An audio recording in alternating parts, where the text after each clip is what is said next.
একটি শহর যেখানে ভালোবাসা শুধু অনুভূতি নয়, ইবাদত। আসসালামু আলাইকুম ওয়া রাহমাতুল্লাহি ওয়া বারাকাতুহু। নাহমাদুহু ওয়া নুসাল্লি আলা রাসূলিল কারীম, আম্মা বা'দ।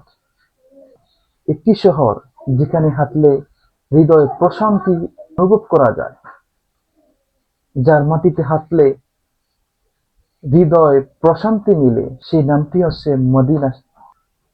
যে শহরটিকে রাসূল পাক সাল্লাল্লাহু আলাইহি সাল্লাম মদিনা মুনাওয়ারা নামে, মদিনা তৈয়বা নামে নামকরণ করেছেন। বুখারী শরীফে এসেছে, ইয়াকুলুনা ইয়াসরিব, লোকেরা এই শহরকে ইয়াসরিব বলতো, ওয়াহিয়াল মাদিনা, বরং সেটা হচ্ছে Medina, Medina Taiyaba, Medina Munawwara, আলোকিত শহর, আলোকিত নগরী। এটা রাসূল পাক সাল্লাল্লাহু আলাইহি সাল্লামের বদৌলতে হয়েছে।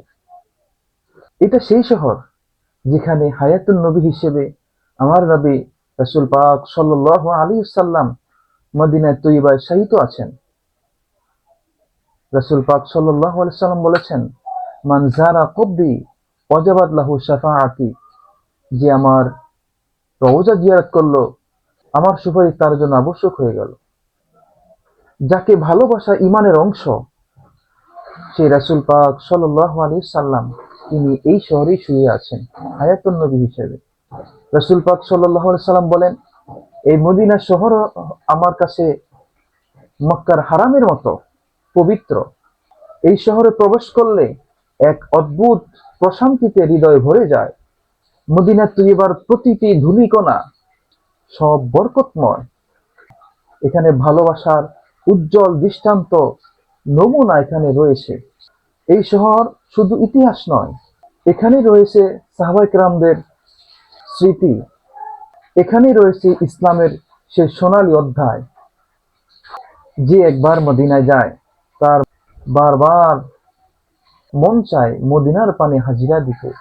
রাসূল পাক সাল্লাল্লাহু আলাইহি সাল্লামের রওজার পাশে গিয়ে আসসালাতু ওয়াসসালামু আলাইকা ইয়া রাসূলুল্লাহ বলে হাজিরা দিতে আশিক হৃদয় সর্বদা ব্যাকুল থাকে।